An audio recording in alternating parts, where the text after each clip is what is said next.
Hey guys, it's Bonnie from Bolderbon. Welcome back to part 3 of organizing my studio office. Now today we're actually going to be tackling this cubicle that you guys see behind me. Now I'm only going to be working on this middle section here. The top and the bottoms both have bins full of shop stuff that are already pretty much organized right now. At least they're hidden away. I will show you a bit of what is in those cubicles if you guys are interested. My plan is to have all of my main Erin Condren monthly notes kits, all of my functional stickers all in this area behind me. Right now they are in a bookcase and just kind of all over the place, so I would really like to have them all together. That way when I am grabbing for everything I can see them. So we're going to go ahead and get started on that. I'm not going to be doing a sticker storage organization in this video,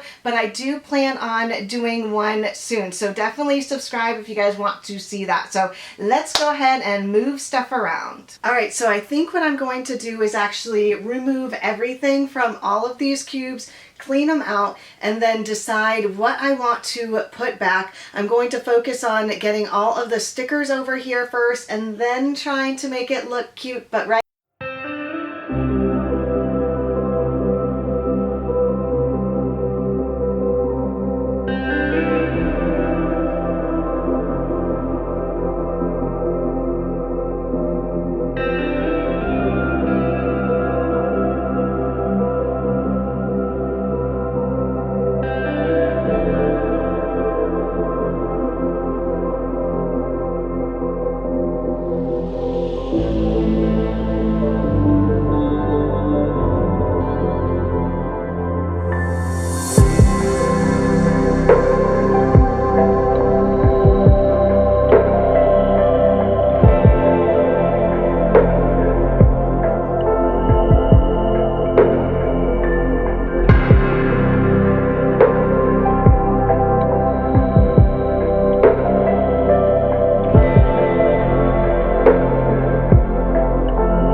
anyway, these bins were sitting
just filled with extra like electrical stuff, phone charges and things like that. Now I decided to put these over here instead of the cubbies. I never really liked the way they look over there. I almost kind of want to paint them or decoupage them or something.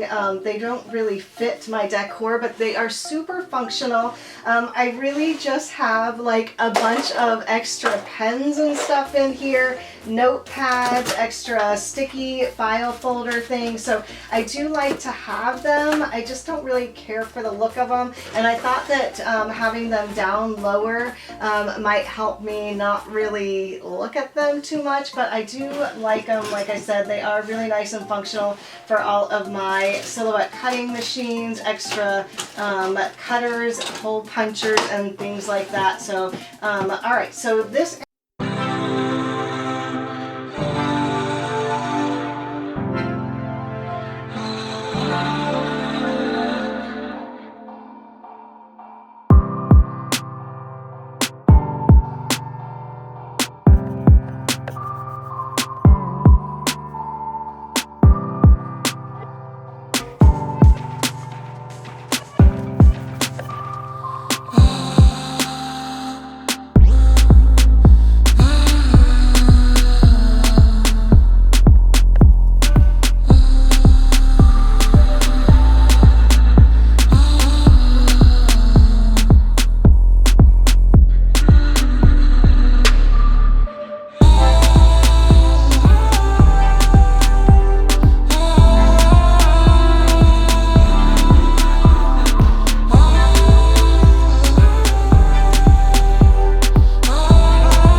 to fill it with, so I'm gonna put it behind the sticker albums here.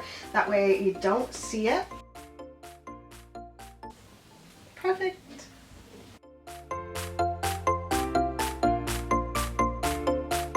Alright, so I think I am finished for now. I do have these boxes over here. I got them from Ikea. They're very cheap and fit really nicely horizontally in here.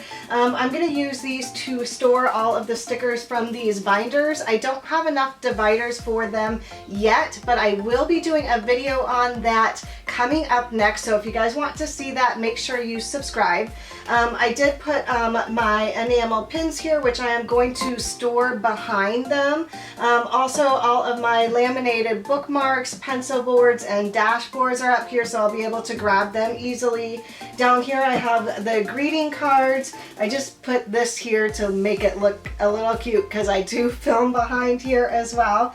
And then I have all of my sticker albums up here, the ones that are already ready to go for orders. And then I do have bins of them that you guys saw me put away in the first organizing video. And then over here I have my Bolderbon logo. I don't have anything behind it, although I may put something for now. I think it looks fine. I do have my MIDI albums over here that I have all of my little freebies and stuff that I use. And then these will be put into those bins. Once that happens, I'm sure I will find something else to put over here. And then off to the right here is where I have all of the weekly kits, all of the Erin Condren and Happy Planner, like monthly and note kits and budget kits are in there. Now I do have another system for all of my smaller stickers and Hobonichi stickers. Again, I will show you a video on that coming up soon. So if you're enjoying these videos and you want to see more organizing of my studio office, make sure you give this video a thumbs up and subscribe if you haven't already. Thanks again for watching, everyone, and I'll see you in my next video. Bye!